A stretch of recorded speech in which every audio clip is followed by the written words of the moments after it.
We'll see how good this guy really is. He's going to have to be every bit as good as people say that he is to beat me. That's what I know. And if he's not, if I can find that chink in the armour, I'll exploit it. He needs whatever confidence he can get. It's going to be an awesome fight. But me personally, I think I'm too skillful, too fast. I watch amateur boxing, I see amateur boxing. This is not going to be an amateur fight. This is going to be a fight. I'm there to hurt the bloke. This is what I've trained to do my whole life. I'm going to show everyone what I've been doing in the gym and how well I can box. He's in for a fight. That's what he's in for. Tap boxing, amateur boxing, score a point here and there. That's not what I'm there for. I can't wait to show everyone why I've got so much hype behind me, and I can't wait to give Gallen his first loss. Justis' last fight, it was a joke. Justis shouldn't be having fights like that. He shouldn't be fighting people like that. It was an absolute joke and a blight on the sport of boxing. If I had a fight like that, could you imagine what you'd be saying, what everyone else, what all the boxing people would be saying? They'd be hammering me. But because he comes from a perceived boxing background, he's allowed to have a fight like that. That's no good for anyone. He's judging me off that fight that just happened, and there's levels to it, and I'm going to step it up another level. At the end of the day, it's my livelihood. They're trying to take something away from me, and I'm not going to allow that to happen. I'm just going to give him a boxing lesson. I'll teach him what boxing's all about. In the boxing ring especially, I'll do whatever I have to do to get the win. He's going to have a tough night in the office, I'll say that much.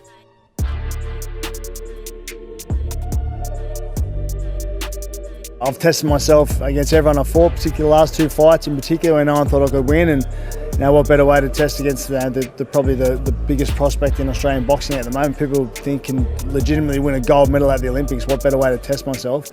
The way I spar in the gym and stuff, that'll get rid of the opponents. Anyways, like the stoppage will just come. I grew up in Sunnybank, Brisbane, Queensland. I've had 90 plus amateur fights now. When I started boxing, I set 2 goals for myself. That's to win a medal at the Olympics, a gold medal, and then after doing that, is to go in the professional ranks and unify the heavyweight division. Along the way to my Olympic dream, I've ticked off a lot of small goals like medaling at world championships, international tournaments. Now I'm here ready to go for my dream goal, which is win the gold medal at the Olympics. I'm very close to my siblings. Without them, I don't think I'll be in this position I am in today. They've always supported me. They've always been there through thick and thin for me. Training alongside my brother, it's been unreal since he's made a comeback. He started boxing before me, and he was the reason I got into boxing as well, just following his footsteps. We grew up boxing together, training and stuff, and then he ended up getting locked up when he was at his lowest, going down the wrong path pretty much, and associating with the wrong people. We've got past that now, and that's what life's all about, learning from your mistakes and coming back better. When he was at his lowest, he always reminded me never to go down that path, and he always pushed that on me. He would see me slipping up and doing the wrong thing here and there. He would pretty much slap me back into my place, pretty much. Blue taking a lot of shots here. I think taking working hard, and that's a big right hand. Taking more than he bargained for. And There's the towel. There's the towel. And the journey has begun. Huni, the heavyweight, is on his way. To win an Australian title on debut, it's crazy. It's never been done before, and to be the first person to do it, it's a blessing, and I'm just grateful that I was given the opportunity to do it, and I got to do it in front of a home crowd. Amazing atmosphere, and amazing way to come into the professional ranks as well. I definitely had nerves. It was all starting to hit me. Just before I was about to walk out, I was thinking to myself, I'm actually making my professional debut here. Like, as soon as I walked out and I seen all my family and friends there, it made me feel more at home. I was very happy with it. I was glad I got the stoppage, and I was happy it went the 7 rounds, because I think a lot of people were doubting me making the transition coming from the amateurs, moving into the pros, and especially into a 10-rounder. I pretty much just showed that I could go the long rounds if it did go the long rounds.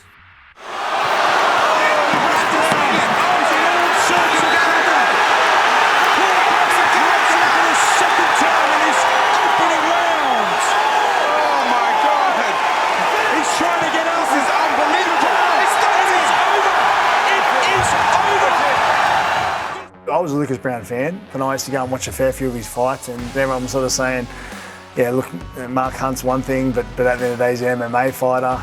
This guy's a genuine boxer. He's won a genuine world title, and you're off your head, basically. Majority of people in my team weren't saying that, and I certainly didn't think that, so I accepted the fight, and we did it. I remember we worked on an overhand right, and I remember catching with that overhand right and got him a good left hook, which knocked him down. And I felt the overhand right, I felt his knees totally buckle underneath him, and yeah, then I was just doing whatever I could to finish him off. I had this feeling all day. My trainers and Pete Matrescu helped me out a fair bit. They just kept talking about winning the first round. You've got to win the first round no matter what. And I just woke up that morning and just had that in my hand. I thought, nah, stuff that. I'm going to knock him out the first round. So I thought it was going to have to be an accumulation of punches, and to knock him out the first round was a bit far-fetched. But I just kept telling myself all day, nah, you're going to do it. You're going to knock him out the first round. Just do it. Just do it. Just rip in. Everyone's going to have an opinion. It doesn't worry me what people think or say, but I know what I do in training. I know how hard I train. I know how well prepared I get to the fight. And at the end of the day, I caught him with 2 overhand rights. I train that overhand right every session. Me and my trainer practice that overhand right every session.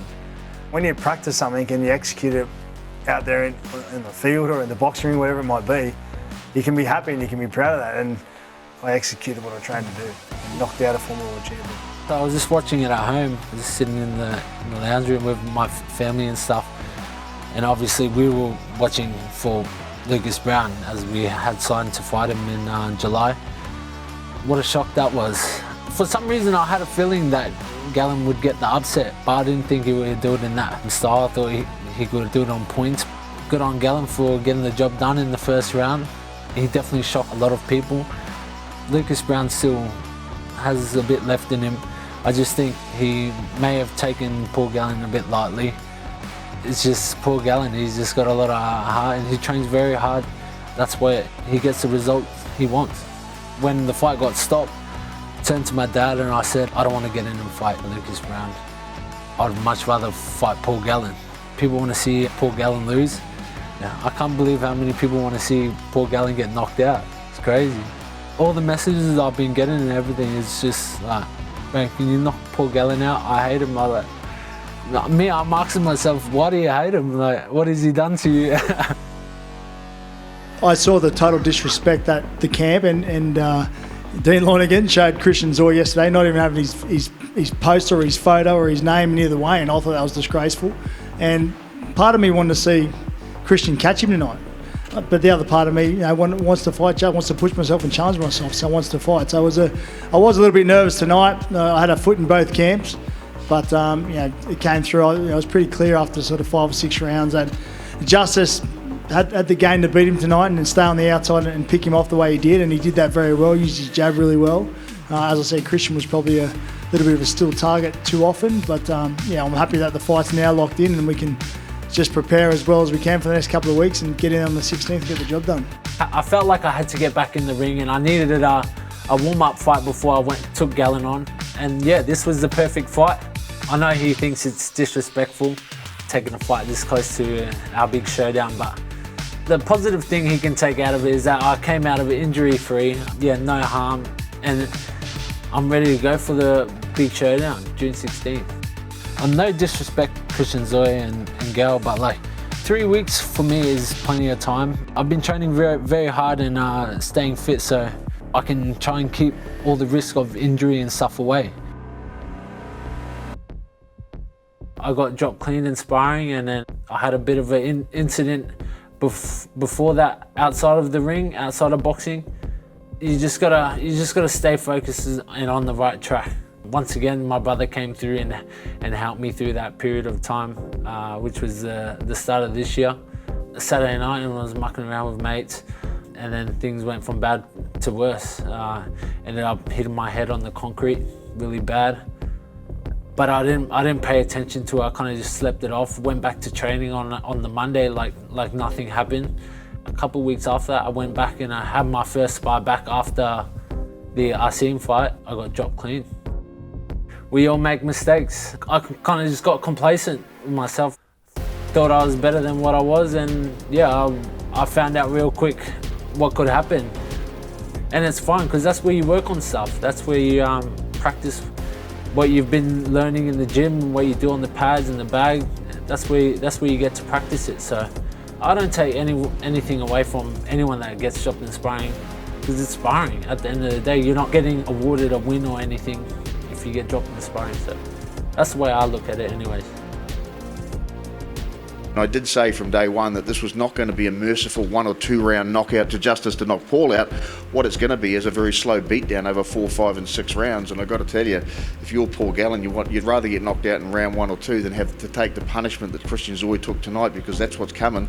Paul has been, and this is no disrespect to Paul, but he's been in the entertainment/circus fighting game. Now he's moving into the hurt game, and it's a whole different ball game, and Justis is going to inflict a lot of hurt. Paul doesn't need this money, and mate, he's been very successful. Paul wants this money, and he wants it like no man I've ever seen before, and good luck to him. We're going to give it to him, but he's just got to get belted for it. I've never called anyone out. The only boxer I've ever said I want to fight is Sonny Bill Williams. That's it. I've never called any other one out. I've never said I want to fight this guy, that guy's no good. I've never done that ever. I've had things put to me and then they've come about. The question that was put to me that night was that I could spar or fight Justis Huni over thousands of rounds and I would never win one round ever, because I'm no good. I'm nowhere on his level. That's what was put to me. That was what Dean Lonergan said. And I said that night, I said, no, I'm not here to get involved in a war of words with Justis Huni. That's not what I'm about. You know, Justis Huni's a great young fighter, the most talented guy in Australia at the moment. Dean, if you want to talk about this and you want to see if that's going to happen, come and talk to me and bring your cash book. And that's exactly what he did. For Dean to think I'm turning up for a payday, he's so wrong already. And if Justis even has that mentality at all, I'm just here for a payday, I've got him already. Can we expect you to stop bleating for a little bit now that the fight's on? Can you come up with something new? Come on, mate. You've dead set used the same line 25 times. I haven't. That's the first time I've used that one. No, it's not. You've said I've read it in the paper about 5 times. You've got nothing. Seriously, give it to him. He's fighting. Stop talking for him. He's an adult, mate. I'm happy to let him talk. 22 years of age. He's not a kid. It's fair to say, Gav, you're going to find out plenty in the next bloody we'll 3 weeks. But I'll sure give the Justis. Let him tell me that. I researched my opponents, everything, mate, rugby league, I knew what hand they carried the ball, I knew what foot they stepped off. That's what I did for 20 years. And now I've looked into what this guy's done, and when you get to World Championship finals and you don't, and it's called a walk off or a walk through, I think, which means basically you don't face the opponent. I'm thinking, what the hell? You get to the final in the World Championship and you pull out and you get a sore stomach. You know, I just think, mate, if I'm playing 20 weeks of rugby league and during the season I get to a grand final, I'm got a broken thumb, I'm playing. I'm doing everything I can to play, let alone a sore stomach. I'm going out there and I'm playing, I'm ripping and tearing and having a dead set go. I won the quarterfinal and was going into the semi-final. I won the quarterfinal while I was sick as well. I wasn't as bad. After that fight that night, I got very sick and I wasn't fit to fight. I would have loved to fight. It was my team that pulled me out. I wanted to finish off the tournament, but my team had my best interests at heart. When I got back to Australia, I couldn't even get off the plane. I had to be taken off the plane and straight to the hospital. Dehydrated. He's done that not once, he's done that twice. So there's something there that when it comes to big fights, when it comes to big moments, he's not 100% comfortable. And once you got that in you, it's always there. It's always there deep down, and I've just got to find that on the night. Just make sure you show up, don't be a quitter. None of that gets in my head. It's the actions that speak at the end of the day. So he can say whatever he wants to say about me. It's not going to change the outcome of what goes down on June 16. Justis has breaks in rounds where he moves and he's so flashy and got such good footwork that everyone sort of thinks that I think everyone thinks that he's trying to set something up, but I think he's resting. At those moments, I'm not going to let him rest. I'm going to constantly be on him and constantly put that pressure on him. So he's constantly thinking and constantly got to be working, and hopefully I can catch him with something in the meantime. I'm just going to go in there and box and fight my fight, stay long and just box smart. Not get caught up in any of the inside fighting. Pretty sure that's exactly where Gal would want me. He's got a whole lot more movement. I know that. He's not going to stand there and cop punches. He's going to move. He's going to dance around for 4 or 5 rounds. I've got to keep that relentless pressure on him, or he's going to eventually tire. As I said, I get through the first 5 or 6 rounds, I can catch him late and knock him out. Gallen working hard. If I get the stoppage with a body shot, that'll be awesome. But yeah, I'm looking at just breaking him down. I want to make him give up on the stool, or give up while he's trying to get air to breathe from a body shot. the next big thing with another big win. I'm here to win. I know I'm here to get paid, but I'm here to win. I'm here to win this fight. Anyone who knows me, I train, I prepare as hard as I possibly can. So when I get in that ring on that night, I'm ready to go. He said he's going to bring a little bit more pressure, and it just means he's going to walk into more punches. Showtime. Let's get it on. Honestly, I think I'll be able to break Gallen down. It's going to be a JBH night. If I can get Justis past, I think the first 5 or 6 rounds, I think I can take him. I think I knock him out by about the 8th round. That's what I predict. I predict I'm going to come out, box his ears off. He's going to want to try and sit on my chest. I'm not going to sit there for him. This guy's elite. He's fast. He's a boxer. He's different to what I've faced before, but in saying all that, I'm different to what he's ever faced before. Paul Gallen, I've been impressed with what you've done so far, but it's my time now. It's time I bring that G train to an end. Hey Justis, you're an outstanding talent, but I'm going to find a chink in that armour. On June 16, I'm going to find it, I'm going to expose it, I'm going to finish you off. People want to see Paul Gallen lose. I want to make him give up. And he's back with a bang.